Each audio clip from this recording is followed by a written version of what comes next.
একজনে মিয়া রাজশাহী ভার্সিটির পরে স্টলে যা গল্প করে, আমার মিয়া রাজশাহী ভার্সিটির পরে। তখন ছেলের বাবা ছিল, ছেলের বাবা বলতেছে তোমার মিয়া রাজশাহী ভার্সিটির পরে এই গল্প কি স্টলে এসে করা লিখবে নাকি? দেখকে আমার ছেলেও রাজশাহী ভার্সিটির পরে, আমি তো গল্প করিনি। ছেলের বাবার গল্প হচ্ছে না, উনি ঠান্ডা মাথায় মারতেছে।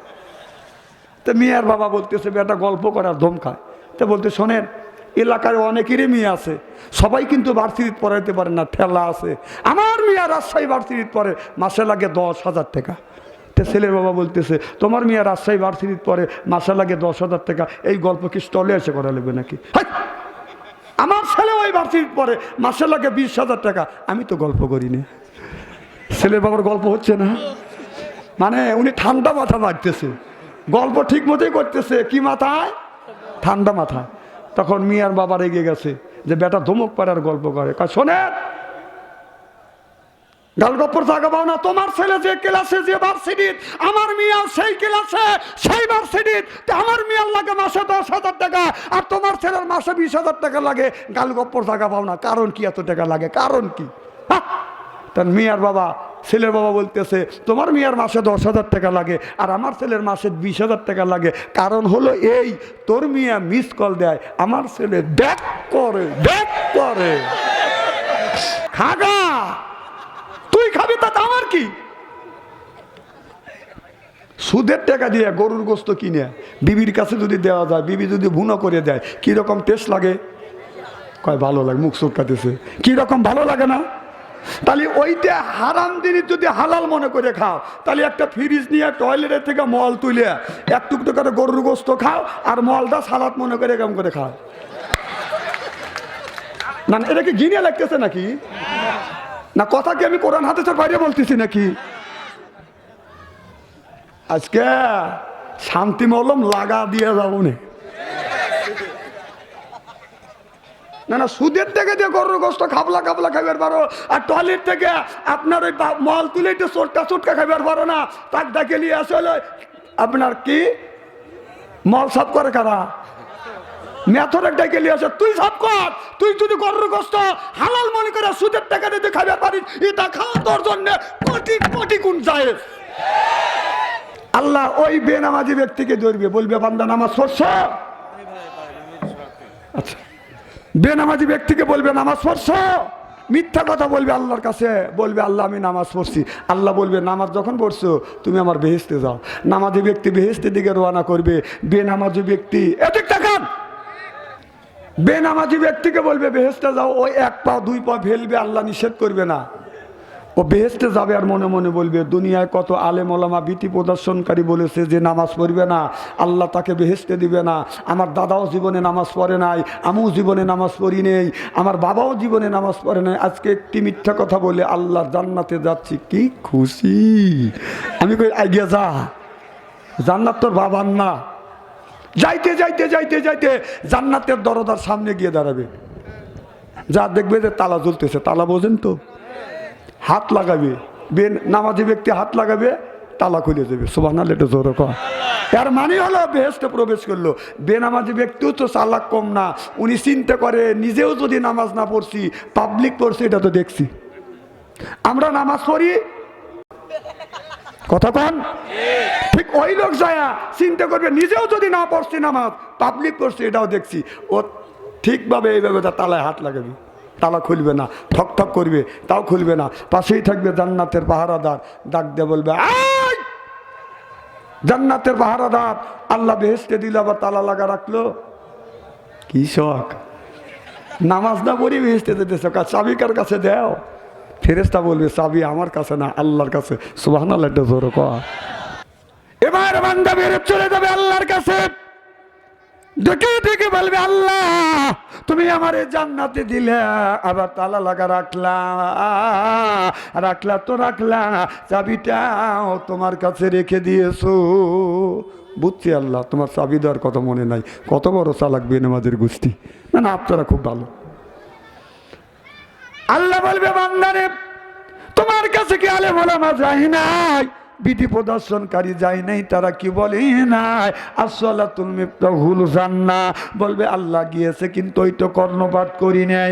আল্লাহ বলে বান্দা ওইটা যখন কর্ণপাত করো নাই, তোমার চাবি আমার গোডাউনে জমা নাই, তাহলে বলুন নামাজের দরকার আছে না না? যারা নামাজ পড়ে না ওরা শয়তানের নানা, যারা নামাজ পড়ে না ওরা শয়তানের নানা। এবার আসুক কবরে আল্লাহ মজা দেখাইবে, যারা বেনামাজি ওরা পাজির পাজি। বাহ, ফাইন বুঝতেছেন, ক্লিয়ার? আমার ভাইয়েরা, আল্লাহ বলবে গজবের ফেরেশতা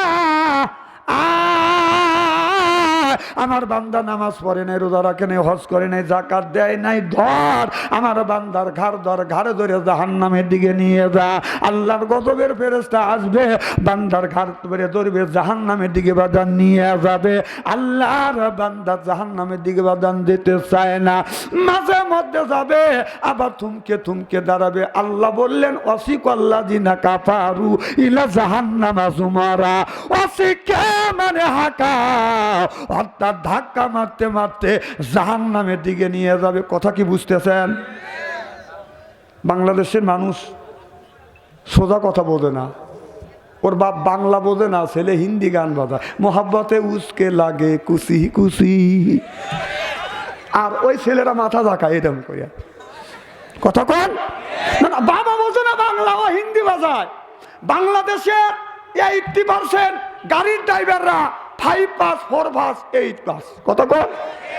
আমি ঢাকা থেকে আসছি, ও আপনার হিন্দি গান বাজাচ্ছে, তা করতে তাকো দিন। কত কন? আমি বললাম তা করতে তাকো দিন কি বুঝলে? হুজুর বুঝি না কিন্তু ভালো লাগে। সিরাজগঞ্জ বাজান বলে বকরি, আপনারা ছাগল কন না বকরি কন? জোর কন।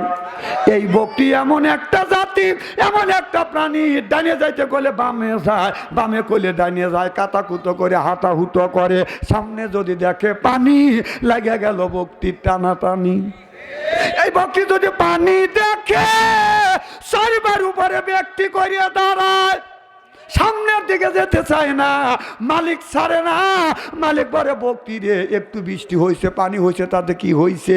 এইটা পানি, এই পানিটা যদি অতিক্রম করো, সামনে একটু সবুজ গাছ আছে, এই গাছ খাবে, তোমার পেট ভরবে, আমার আত্মার মধ্যে শান্তি পাবে। কিন্তু বকরি পানি দেখছে না, দোজক মনে করছে। কথা বুঝতেছেন না?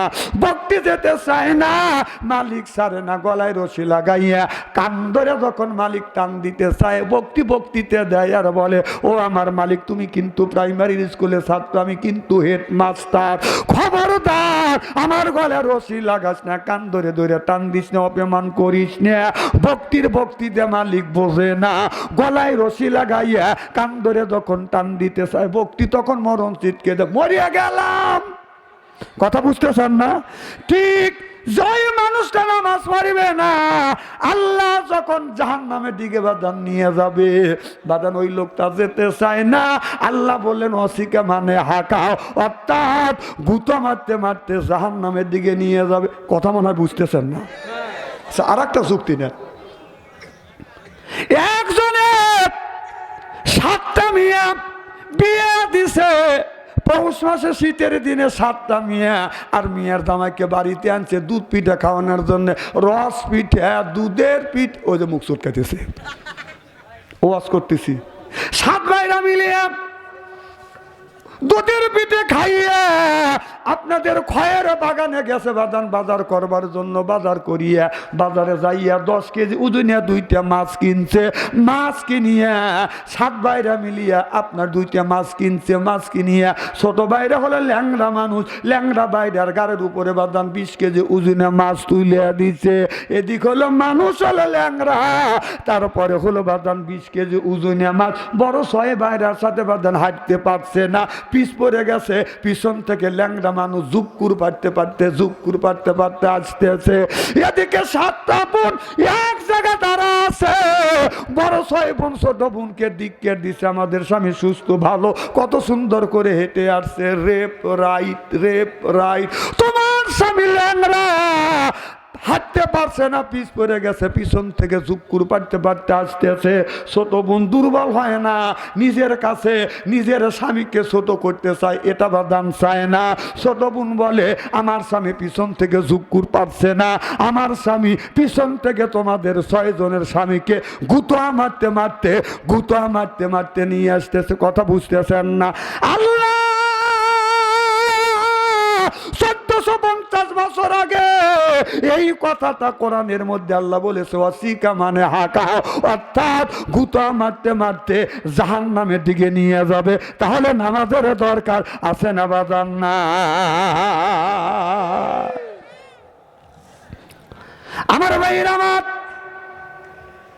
আল্লাহ কোরআন কারীমের মধ্যে 80 থেকে 82 জায়গা বললেন, ওয়াকিমুস সালাহ, নামাজ কায়েম করো, ওয়াতু যাকাত আদায় করো, কুতিবা আলাইকুমুস সিয়াম, রমজান মাস আসলে রোজা রাখো। এ কথা কার?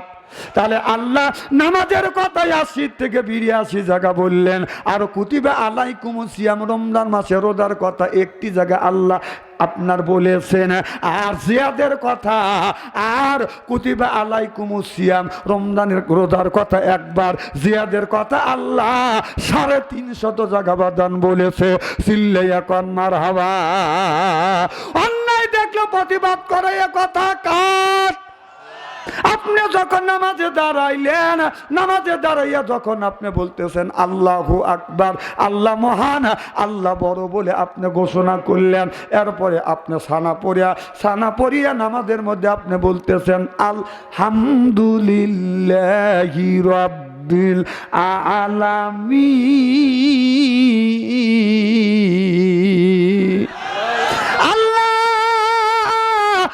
নামাজের মধ্যে তোমার প্রশংসা করতেছি, কোন এমপির প্রশংসা করি না, চেয়ারম্যান মেম্বারের প্রশংসা করি না, আমার বাবা মার প্রশংসা করি না, একমাত্র প্রশংসা করতেছি আল্লাহ তোমার। আর তুমি হলো প্রশংসিত মালিক। সুবহানাল্লাহ বললেন না? এই কথাটা আপনি কিন্তু নামাজের মধ্যে বলতেছেন। আপনার মনটা চলে গেছে খয়ের বাগানে বাদান বাজারে যাই আপনি বাজার করতেছেন, এরপরে আপনার মাছ তরি তরকারি কিনতেছেন, আপনি কিন্তু দাঁড়া আছেন নামাজে। কথা কি বুঝতেছেন? এরপরে আপনি ওই নামাজের মধ্যে আপনি বলতেছেন আর রহমানির রহিম। আল্লাহ তোমার প্রশংসা করলাম, আর যখন তুমি প্রশংসা শুনলে তুমি তোমার বান্দাদের উপরে, আমাদের উপরে তোমার রহমত আর বরকত দিয়ে তুমি পরিপূর্ণ করিয়ে দাও। আপনার মনটা চলে গেছে বাজার মাঠের মধ্যে, এরপরে মাঠের মধ্যে পেঁয়াজের ক্ষেত নিয়েছেন, আপনি কীটনাশক ওষুধ দিচ্ছেন, এরপরে আপনি পেঁচতে আপনি তুলে আনতেছেন, আপনি কিন্তু দাঁড়া আছেন নামাজে। আমার কথা কি বুঝতেছেন? তারপরে আপনি নামাজের মধ্যে থেকে বলতেছেন মালিকিয়াও মিদ্দিন। আল্লাহ আখিরাতের আদালতে, আমরা এই আখিরাতের আদালতে তুমি তোমার বান্দার ভালো মন্দ বিচার করিবে, বিচার দিবসের মালিক। আপনি কিন্তু নামাজে দাঁড়াইয়ে এই কথা বলতেছেন। আপনার ঘরের মধ্যে থেকে বিবির, আপনার টিভির মধ্যে থেকে, ছেলের মোবাইলের মধ্যে থেকে গানের আওয়াজ বেশি আসছে, রূপে আমার আগুন জ্বলে, কান গেল তোর গানের তালে, নামাজ গেল তোর রসা তলে, আল্লাহর কোরআন কি যে বলে, একবার তুলে নে না কোলে। সুবহানাল্লাহ কয় না? আপনার নামাজটা মার্কেট দিয়ে এরবারে গায়ান দিয়ে জগা খিচুড়ি যদি করেন, এই নামাজ পড়ে আল্লাহর জান্নাতে যাওয়া সম্ভব না। চিল্লা বলুন ঠিক কিনে? আমার কথা কি বুঝতেছেন? আমি কোরআন হাদিস বর্তমান প্রেক্ষাপট মিলে কথা বলবো আপনাদের বাঁচানোর জন্য ইনশাআল্লাহ। আমার ভাইরা, তাহলে ভালো করে লক্ষ্য করে শোনেন, আমলে নিয়তে বাদান শুনতে হবে। আল্লাহ এই কোরআনের মধ্যে 80 থেকে 82 জায়গা বললেন ওয়াকিমুস সালাহ, নামাজ কায়েম করো, ওয়াতু যাকাত আদায় করো, কুতিবা আলাইকুমুস সিয়াম, রমজান মাস আসলে রোজা রাখো। এ কথা কার? আরো জোরে। আল্লাহ নামাজের কথা কেন আল্লাহ ৮০ থেকে ৮২ জায়গা বললেন? কারণ নামাজ হলো বাদান, একটা বার যদি বলতো আকিমুস সালাহ, নামাজ ফরজ হয়ে যাইতো। যেমন কুতিবা আলাইকুমুস সিয়াম, রমজান মাসে রোজার কথা বলছে, রোজা ফরজ হয়ে গেছে, একবার যদি আকিমুস সালাহ বলতো নামাজ ফরজ হয়ে যাইতো। আল্লাহ কেন ৮২ জায়গা বললেন? এর মানে হইল নামাজ হলো অ্যান্টিবায়োটিক। কোনো ব্যক্তির যদি অসুখ হয়, আপনার সিম্পল ওষুধে যদি ভালো না হয়, অ্যান্টিবায়োটিক ওষুধ যদি দেয়, অ্যান্টিবায়োটিক ওষুধ খাইলে 33টা রোগ থেকে মানুষকে মুক্ত করে। আল্লাহ বলেন ইন্না সালাতা তানহা আনিল ফাহশাই ওয়াল মুনকার। নামাজ পড়লে, নামাজ হলো অ্যান্টিবায়োটিক। এই নামাজ পড়লে অন্যায় অশ্লীল কাজ থেকে এই মানুষটাকে এই নামাজ ফিরিয়ে আনে। চিল্লাইয়া কোন সুবহানাল্লাহ।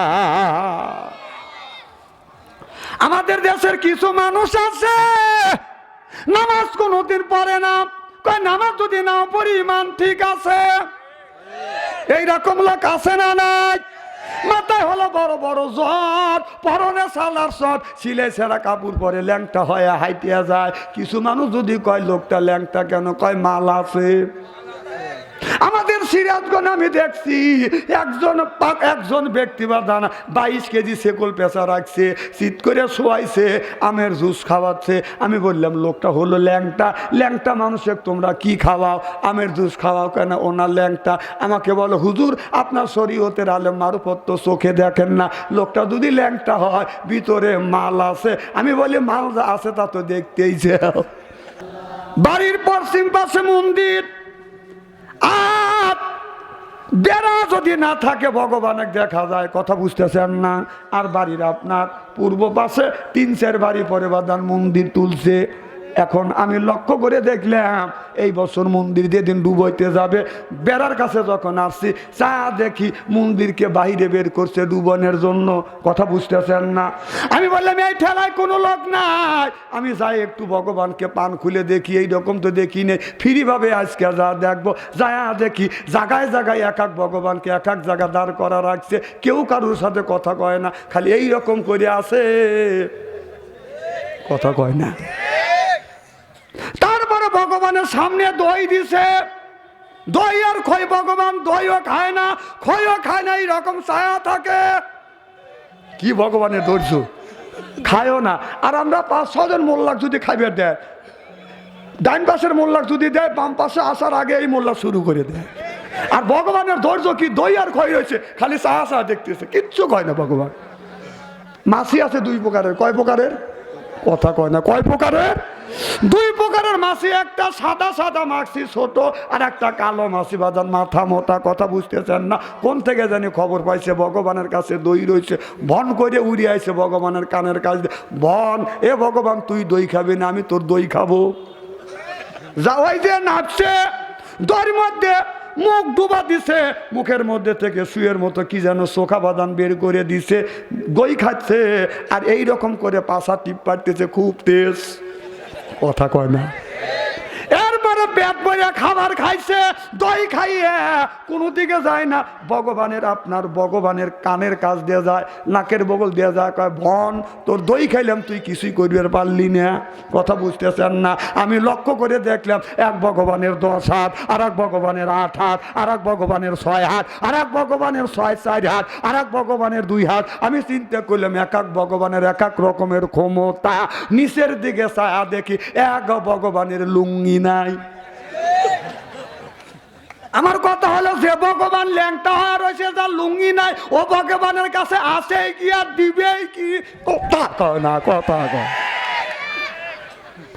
গোডাউনে যদি মাল কিনতে যান, স্যাম্পল থাকে বাদান বাইরে, আর মালটা থাকে বাদান গোডাউনের ভিতরে। স্যাম্পল যদি আপনার ল্যাংটা হয়, গোডাউনের ভিতরে আর মাল দেখার বাদান দরকার হয় না। সিল্লেকন ঠিক কিনে? আমাদের দেশের কিছু পাগল আছে, নামাজ পড়ে না, রোজা রাখে না, হজ করে না, যাকাত দেয় না, মাথায় বড় বড় জট, পরনে সালার শট, সিলাই সেরা কাপড় পরে, গাঞ্জার কলকে আনে, গাঞ্জার কলকে খায়, গাঞ্জা খায় আর কয় এরকম সিদ্ধি করে, আছে না নাই? এরকম পুরোয় করিয়া গাঞ্জা থাকে, এইতে বাদান খোলে, হাতের তালিয়ায় ডালে, এইরকম করিয়া দলে, কথা কর নাকে। তারপরে কলকের মধ্যে পড়ে আগুন দেয় বাজান ধরা এইরকম করে, তাওয়াতে টান দেয়। দয়াল লক্ষ্য রাখিস, আমি এখন অজ্ঞান হব। ও গাঞ্জা খাওয়া অজ্ঞান হবে, আল্লাহর বিলে ঠেকা পড়ছে। এইরকম বাটপার আছে না নাই? তারপরে নামাজ নাই, রোজা নাই, হজ নাই, জাকাত নাই, বান্দারি গজল গায়। বলবো কি একটু? বলে বাবা বান্দারি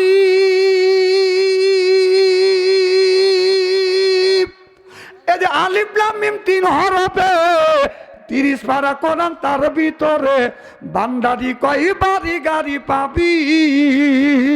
ও যে বান্দারি করিলে দোয়া, যেথায় যাবা চাকরি পাবা, কাগজ কলম সেরাই বাবা করে মাস্টারি। আমার দয়াল বান্দারি কাগজ আর কলম সেরা করে মাস্টারি, কাগজ আর কলম সেরা করে মাস্টারি।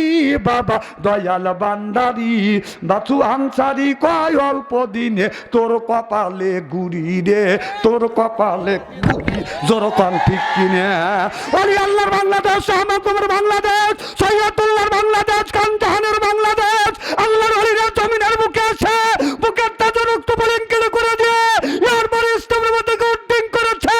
চিল্লে বলো ঠিক কিনা? আমার ভাইরা আমার ভালো করে লক্ষ্য করে শুনুন। আল্লাহ কোরআন কারিমের মধ্যে সূরা কাহাফের মধ্যে আল্লাহ বললেন ইন্নাল্লাযিনা আমানু, ইন্না মানে নিশ্চয়ই আল্লাযিনা যারা ঈমান আনবে ওই আল্লাহর উপরে, ওয়া আমিলুস সলিহাত আর যারা নেক কাজ করবে, 1 নাম্বার ঈমান আনবে, আর যারা 2 নাম্বার নেক কাজ করবে, আল্লাহ তাদের সম্পর্কে বলেছে কান্নাত লাহুম জান্নাতুন ফিরদাউসুনা নুজুলা। সুবহানাল্লাহ কোন 1 নাম্বার ঈমান,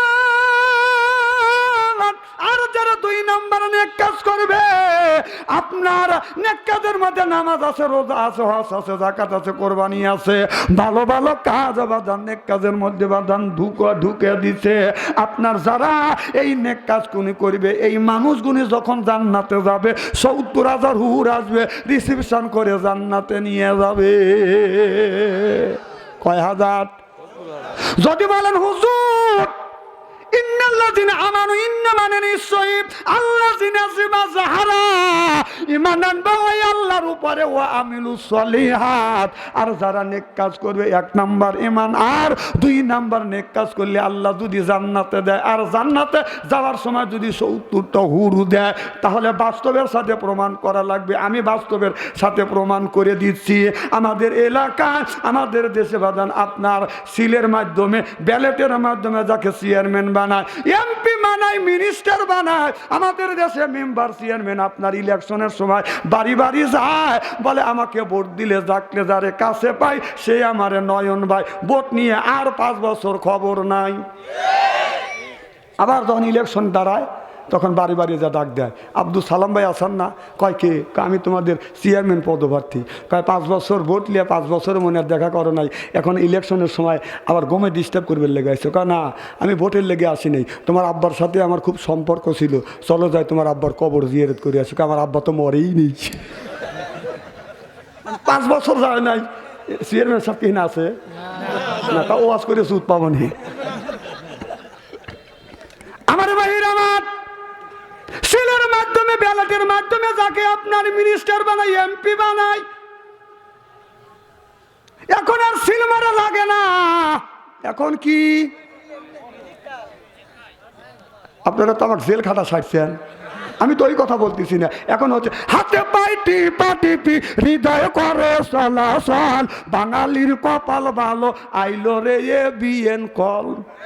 আমি এবিএন কলের কথা বলতেছি। এখন আর সিল মারা লাগে না, এবিএন মেশিন এসে গেছে, টিভি দিবেন যেখানকার বিট বোর্ড সুর সুর করে সেই জায়গায় যাবে। তাহলে ব্যালটের মাধ্যমে, এবিএনের মাধ্যমে যাকে এমপি বানায়, মিনিস্টার বানায়, এমপি সাহেব ঢাকা শহর থেকে যখন আপনার সুজনগর, আপনার পাবনা সদরে আসবে, আপনার ওই এমপিকে আগানোর জন্য আপনার ওই বনগ্রাম পর্যন্ত, কাশীনাথ পর্যন্ত বা কাশীনাথপুর পর্যন্ত আগা যায় 100 খান মোটর সাইকেল, 50 খান মোটর সাইকেল সামনে, আর 50 খান মোটর সাইকেল বাদান পিছনে, আর মাঝখানে থাকে এমপি সাহেব, মিনিস্টার সাহেব, সামনে থেকে সংকেত দেয় পিক পিক পিক পিক। অর্থাৎ এমপি আসতেছে, কথা কয় না। তাহলে দুনিয়া ব্যালটের মাধ্যমে, সিলের মাধ্যমে যাকে এমপি বানায়, মিনিস্টার বানায়, তাকে আগানোর জন্য যদি 100 খান মোটর সাইকেল দেয়, 50 খান সামনে, 50 খান পিছনে। আল্লাহ বলে ইন্নাল্লাযিনা আমানু, ইন্না মানে নিশ্চয়ই, আল্লাযিনা জিবা যাহারা ঈমান আনবে ওই আল্লাহর উপরে, ও আমিলু সলিহাত, আর যারা নেক কাজ করবে, 1 নাম্বার ঈমান, আর 2 নাম্বার যারা নেক কাজ করবে, ওই মানুষটা যখন জান্নাতে যাবে 70,000 হুর আসবে, রিসিপশন করে জান্নাতে নিয়ে যাবে। 70,000 হুর থাকবে ডাইনে, 70,000 হুর থাকবে বামে, 70,000 হুর থাকবে বাদান পিছনে, 70,000 হুর থাকবে বাদান সামনে। সর্বমোট 70,000 হুর আসবে, রিসিপশন করবে, জান্নাতি গান নিত্য পরিবেশন করবে, আর জান্নাতে নিয়ে যাবে, বলবে নাহুন খলে দাতু।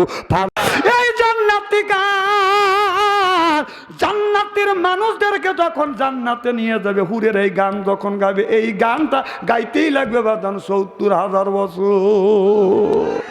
জোরকান সুবহানাল্লাহ।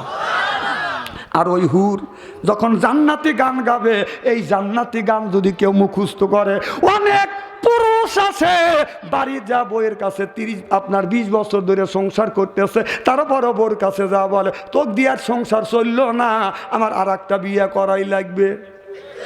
এইরকম পুরুষ আছে না নাই? আর মেয়েদের স্বভাব হলো বেশি বেশি সাজুগুজু করা, পুরুষের স্বভাব হলো একটা করছি আর একটা করি, কথা কয় না, কথা কয়, সব কোরআন হাদিসের কথা। পুরুষের স্বভাব হলো একটা করছি আর একটা করি, আর মেয়েদের স্বভাব হলো খালি সাজুগুজু করা। মা বোনদের বলবো, মা তোমার স্বামী যদি বলে তোকে দিয়ে সংসার চললো না, আর একটা বিয়ে করা লাগবে, আপনি এই জান্নাতি গানটা যদি মুখস্থ করতে পারেন, মুখস্থ করিয়ে স্বামী যখন বিছানায় শুইতে যাবে, আপনি বালিশে মাথা রেখে এই জান্নাতি গানটা 40 থেকে 41 দিন পর্যন্ত যদি শোনাইতে পারেন, আল্লাহর কসম করে বলতে পারি আপনার স্বামী আর জীবনে আপনাকে রেখে অন্য মেয়েকে বিয়ে করার কথা মুখ দিয়ে কোনোদিন উচ্চারিত করবে না, উচ্চারণ করবে না। চিল্লাইয়া কন মারহাবা। আবার অনেক মহিলা আছে স্বামীকে ধমকিয়ার মনে করে, স্বামী যখন ডাকে বউ কথা কয় না, স্বামী ডাক দেয় সালমা, খবর নাই, আবার ডাক দেয় সালমা, উত্তর নাই, আবার ও সালমা, 3 বারে বারে উত্তর, একই আছে না নাই? এই জান্নাতি গান আপনি যদি মুখস্থ করিয়ে বিবি যখন বিছানায় ঘুমোতে যাবে, আপনি যদি এই গায়ানটা আপনার বালিশে মাথা রাখবেন, আপনার বালিশ ছাইড়িয়া দিবেন, ছাইড়িয়া দিয়ে বিবির বালিশে আপনি মাথা রাখবেন। কথা বুঝতেছেন না? বউ যদি স্বামীর বালিশে মাথা রাখে, স্বামীকে হাট হাট কথা কন, আর আপনি যখন বিবির বালিশে মাথা রাখবেন, বউ আপনাকে অত তাড়াবে না। কয় ঠিক, তাহলে তো পড়ে গেছেন কায়দায়। এই গায়ান বালিশে মাথা রাখিয়া এই বিবি রাখবে এক পাশে মাথা, আপনি রাখবেন আর এক পাশে মাথা। আল্লাহ নবী বলছেন, আমার মা আয়েশা বলেছেন, আমরা স্বামী স্ত্রী, একটা বালিশ ছিল, এক পাশে আমার নবী ঘুমাইতো, আর এক পাশে আমি ঘুমাইতাম। সুবহানাল্লাহ কর। আর আমাদের দুজনের 2 বালিশ, মাঝখানে হলো কল বালিশ।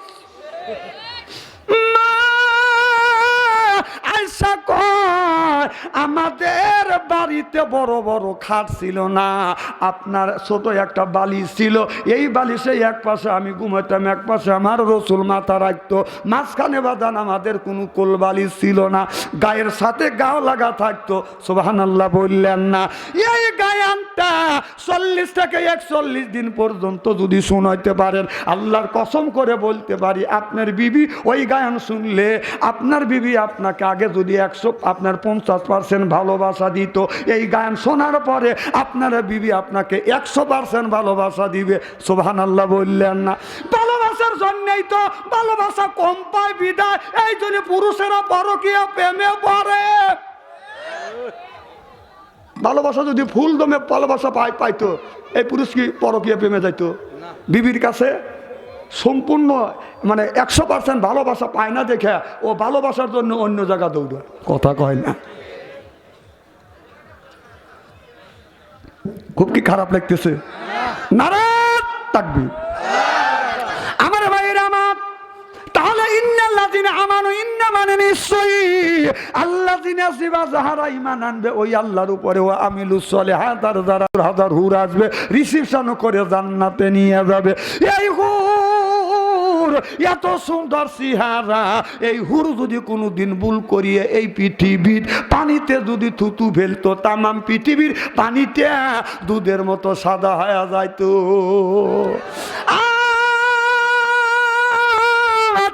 এই হুরটা যদি জমিনে দুনিয়ার মাটিতে কোনোদিন থুতু ফেলতো, তামাম পৃথিবীর মাটিতে আতরের মতো গ্রান হয়ে যাইতো। আমরা কি আতর লাগাই? কথা কয় না। বলেন তো আতর কোন জায়গা লাগান লাগে? কথা কয়। আপনারা আতর লাগান না? কোথায়? আমি জানি বলবেন নাকে, কানে, দাড়ি। আল্লাহর কসম করে বলতেছি, আপনারা যেই সমস্ত জায়গা আতর লাগানোর কথা বলতেছেন, আল্লাহ রসুল এই সমস্ত জায়গা আতর লাগানো, রসুল বলছেন মান আহাব্বা সুন্নতি ফাকাদ আহাব্বানি ওয়া মান আহাব্বানি কানা মারি ফিল জান্নাহ। রসুল বললেন আমার একটা সুন্নতকে কেউ যদি গিরিপ করে ধরে, আমি নবী বললাম সে যেন আমি নবী আমার সাথে একই জান্নাতে অবস্থান করিবে। আতর লাগানোর কায়দা আছে।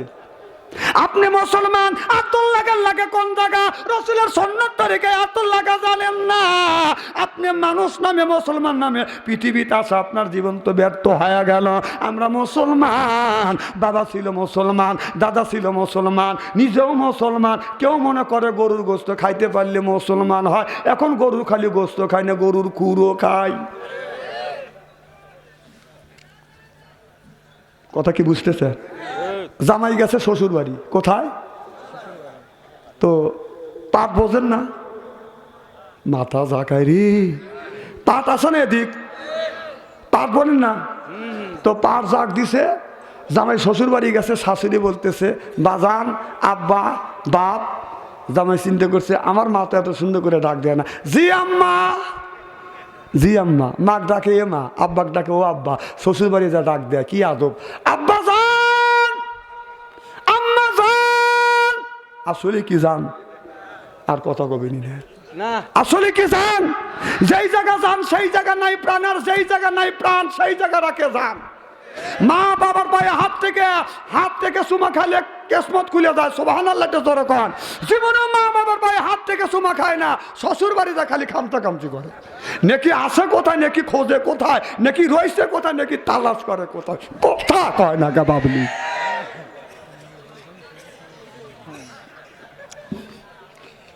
তে বলতেছে আব্বা, বাজান। জি আম্মা।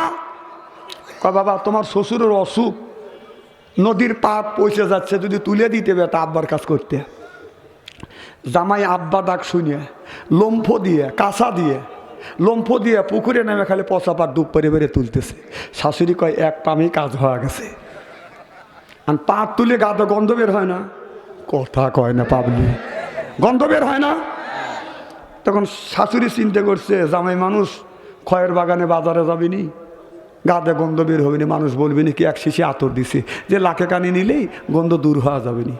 জামাই আতরের শিশি পায়া হাতের তালে ডাইলে যেখানে লাগান যায় সেখানেও লাগাইছে, আর যেখানে লাগান যায় না সেখানেও লাগাইছে। যেমন আপনারা দেখালে আরও অর্ধেক আতর ছিল, হাতের তালে ডাইলে। শাশুড়ি কয় যে জামাই দেখছি এইরকম জামাই তো দেখিনি না, আতর খেয়ে জামাই। আতর খাওয়া বলতেছে মা আসি। শাশুড়ি খালি গার কাজ করছে, আতর খাইছে আর কি বলবে কন। জামাই চলে গেছে বাড়ি। পরের দিন পুত্র হয়েছে মাই বাড়ি, পুত্র বোঝেন না, আচ্ছা বলতেছে মামিমা ভালো আছেন? কয় আসি বাবা। কয় তোমার ভাই কি বোকা? কয় একটু তো বোকা আছে। কয় কি হয়েছে মামি? আর কয় না বাপু, এক শিশি আতর দিছি, শিশির মুখ খুলে আতর যেখানে লাগান যায় সেখানেও লাগাইছে, আর যেখানে লাগান যায় না সেখানেও লাগাইছে। কার কি হয়েছে? আর কয় না বাপু। আরো অর্ধেক আতর ছিল, হাতের তালে ডাইলে চুমুক দিয়ে খাইছে। আর পুত্র কয় মামিমা ওর ডবল বোকা, ওর সাথে পড়তেই পড়ে না, আতর খায় মুড়ি দেও সুদেই খাইছে নাকি। আমাদের অবস্থা হয়েছে এইরকম। আমরা মুসলমানের বাচ্চা হয় আতর কোন টাকা লাগান লাগে রসুলের সুন্নাত তরিকা সেটাও আমরা জানি না। কথা কর। আজকে আতর লাগানোর ওয়াজ করবো ইনশাআল্লাহ।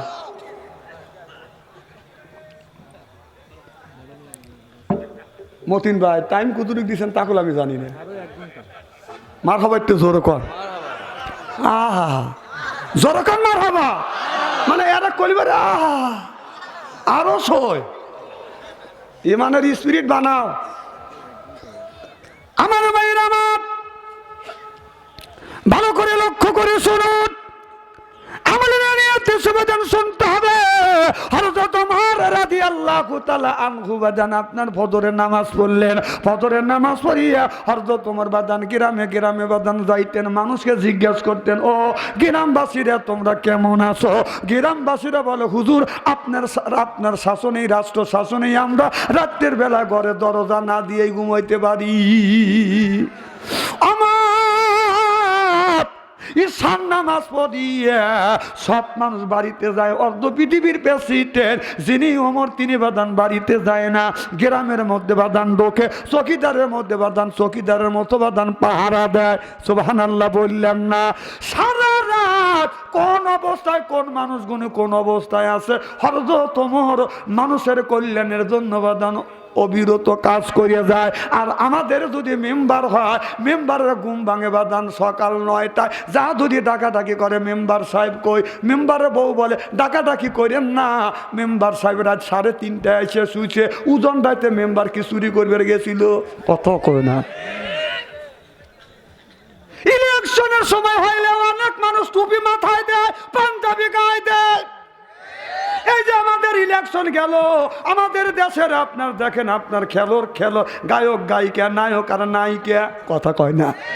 তা বাদে ইনি ইলেকশনের সময় বলতে বিসমিল্লাহির রাহিম, কথা কয় না। মানে যে ব্যক্তি বিসমিল্লাহ বলতে পারে না, বিসমিল্লাহির রাহিম, সে সংসদে আইসে সংসদে মানুষের উন্নত করবে না, মানুষের 12টা বাজাইবে। আমার ভাইয়েরা আমার, মুসলমান ভাইরা ভালো করে লক্ষ্য করে শুনুন, ওমর রাদিয়াল্লাহু তাআলা আনহু রাত 12টার পরে বাদান আপনার রাস্তা দিয়ে হেঁটে যাচ্ছে, লক্ষ্য করে দেখে একটা যুবতী মহিলা মাঠের মধ্যে দিয়ে বাদান টাস টাস টাস করে বাদান হেলে ডুলে যায়। আমার মনে মনে চিন্তা করলেন, আল্লাহ আমার মনে হয় আমার রাষ্ট্র শাসন করে মনে হয় ভুল রয়ে গেছে, আর তাই যদি না হয় গভীর রজনীতে মাঠের মধ্যে একটা যুবতী মহিলা কেন যায়, মহিলাটা লা ইলাহা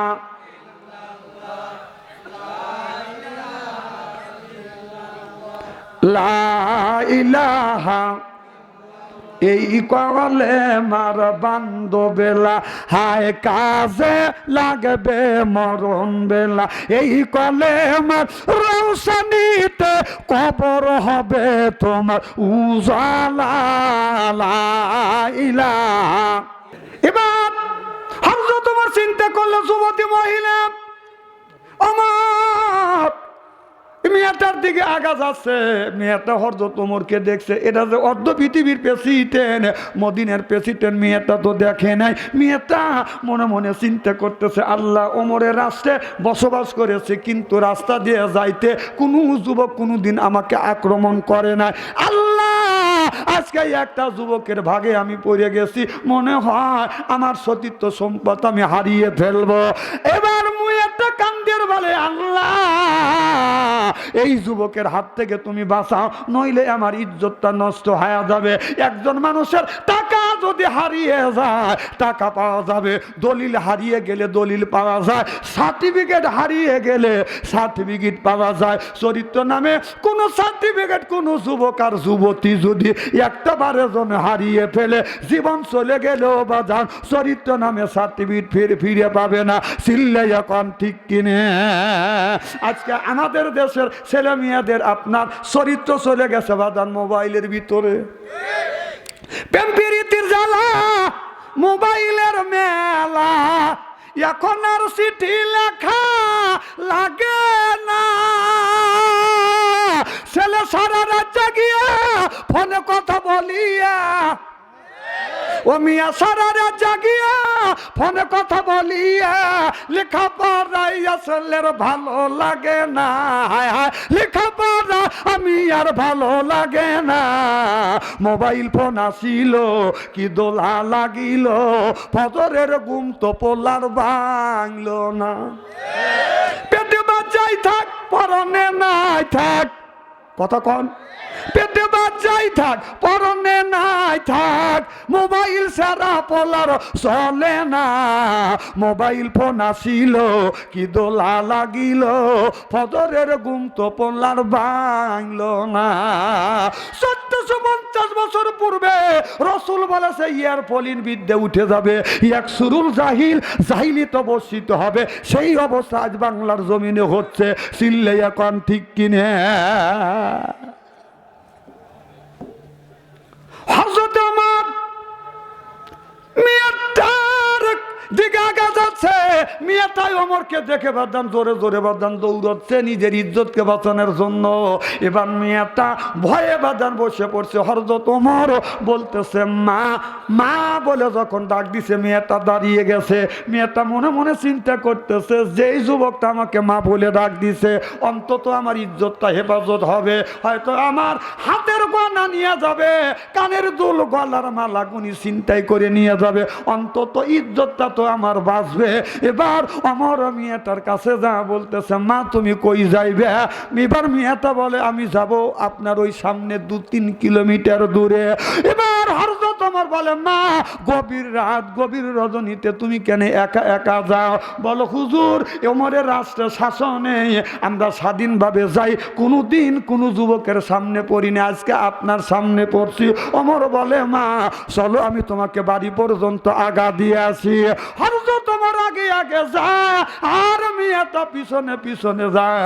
গন্তব্যস্থানে যখন পৌঁছা দিল, ওমর বলে মা আমি তোমাকে গন্তব্যস্থানে পৌঁছাইছি, এবার আমি আসি।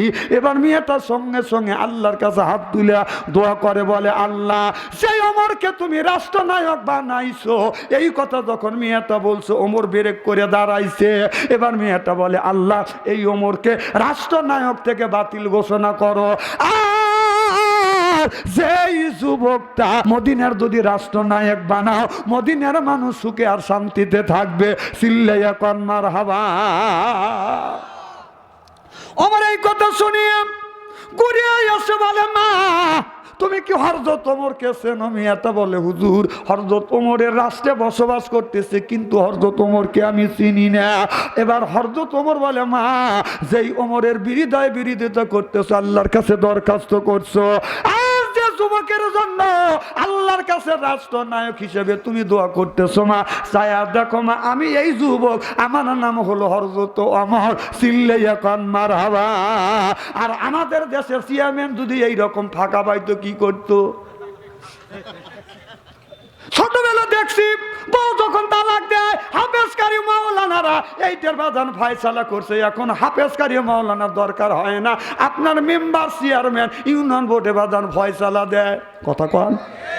একটা মেয়ের বয়স হলো 20 বছর, স্বামী রাখবে না, 2 বছর ধরে বিয়ে হয়েছে, মেয়েটাকে তালাক দিছে। মেয়েটা কাঁদতেছে, চেয়ারম্যান মাথায় হাত দিয়ে কয় বুনু কান্দিস না, আমি তোমার বড় ভাই আছি মনে করিও, আমি তুমি চিন্তা করো না, আমি তোমাকে বয়স্ক ভাতার কার্ড দেবো। 60 বছর না হলে বয়স্কের ভাতার কার্ড দিবে না, 20 বছর বয়স, চেয়ারটা খুব সুন্দর, খালি মাথা হাত দিয়ে দোয়া করতেছে তুমি আসো তোমাকে বয়স্কের ভাতার কার্ড দেবো। প্রথম দিন যায় আধা মন চাউল দেয়, দ্বিতীয় সপ্তাহে যায় আধা মন চাউল দেয়, তৃতীয় সপ্তাহে যায় আধা মন চাউল দেয়, চতুর্থ সপ্তাহে যায় আসল ধরে টান দেয়। মেয়েটা কও চেয়ারম্যান সাহেব এইটা কি তোমার স্বভাব? চাউল দেওয়ার কথা বইলে আসল ধরিয়া মারোটা। কথা কয় না, কথা কয় না। কত চেয়ারম্যান চাউল দেওয়ার কথা কয়া ধরা পড়ে গেছে। আমার ভাইরা আমার হযরত ওমর রাত 12টার তারপরে বাদান বাড়িতে আসছে, এসে দেখে বিবির ঘরের মধ্যে থেকে গুনগুন গুনগুন শব্দ শোনা যাচ্ছে। হযরত ওমর মনে মনে চিন্তা করতেছে রাত বাজে হলো 12টা, আর রাত 12টার পরে আমার বিবির ঘরের মধ্যে গুনগুন শব্দ, কারণটা কি, কার সাথে কথা বলতেছে? আপনি যদি আজকে মাহফিল থেকে রাত 12টার পরে যদি বাড়িতে যায় বিবির ঘরে দরজার পাশে যদি দাঁড়ান, আপনারা গুনগুন ফিসফিস যদি শব্দ শোনেন, মনের মধ্যে ভয় ঢোকে, কারণ যুগ জামানা ভালো না, মোবাইলের যুগ। হে এই যে মোবাইল ফোন আইসা দেশের ইজ্জত মাইরেছে, ছোট বড় সবার কাছে একটি করে রয় আছে। মোবাইল ফোন আইসা দেশের ইজ্জত মাইরেছে, 12 বছরে ছোট মেয়ের কাছে মোবাইল ফোন হাতে হাতে, 10 বছরে এক ছেলের কাছে মোবাইল ফোন হাতে হাতে, কানের কাছে ফোন লাইয়া ভাই প্রেমের আলাপ করিতেছে। কি ও শোনেন, আজকে এখানে তাফসির হচ্ছে, কালকে খয়ের বাগানে স্টলে স্টলে তাফসির হবে। কি হবে? বাম হাত দিয়ে চা খাবে, ডান হাত দিয়ে সিগারেট টান দিয়ে বলবে আরে কত হুজুর দেখলাম রে। না না, কয়টা হুজুর সব মাসি কয়টা দেখছিস? যত কথা হয় স্টলে। একজনে মিয়া রাজশাহী ভার্সিটির পরে স্টলে যা গল্প করে, আমার মিয়া রাজশাহী ভার্সিটির পরে, তখন ছেলের বাবা ছিল, ছেলে বাবা বলতেছে তোমার মিয়া রাজশাহী ভার্সিটির পরে এই গল্প কি স্টলে এসে করা লিখবে নাকি? দেখকে আমার ছেলেও রাজশাহী ভার্সিটির পরে, আমি তো গল্প করি না। ছেলে বাবার গল্প হচ্ছে না, উনি ঠান্ডা মাথায় মারতেছে। তো মিয়ার বাবা বলতেছে বেটা গল্প করার ধমকায়। তো বলতে শোনেন, এলাকায় অনেকেরই মেয়ে আছে, সবাই কিন্তু ভার্সিটিতে পড়াইতে পারে না, ঠেলা আছে। আমার মিয়া রাজশাহী ভার্সিটিতে পড়ে, মাসে লাগে 10,000 টাকা।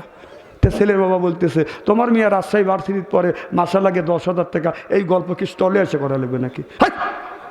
আমার ছেলে ওই ভার্সিটিতে পড়ে, মাসে লাগে 20,000 টাকা, আমি তো গল্প করি না। ছেলের বাবার গল্প হচ্ছে না, মানে উনি ঠান্ডা মাথা মারতেছে, গল্প ঠিক মতোই করতেছে। কি মাথায়? ঠান্ডা মাথায়। তখন মিয়ার বাবা রেগে গেছে যে বেটা ধমক পাড়ার গল্প করে। শোনেন,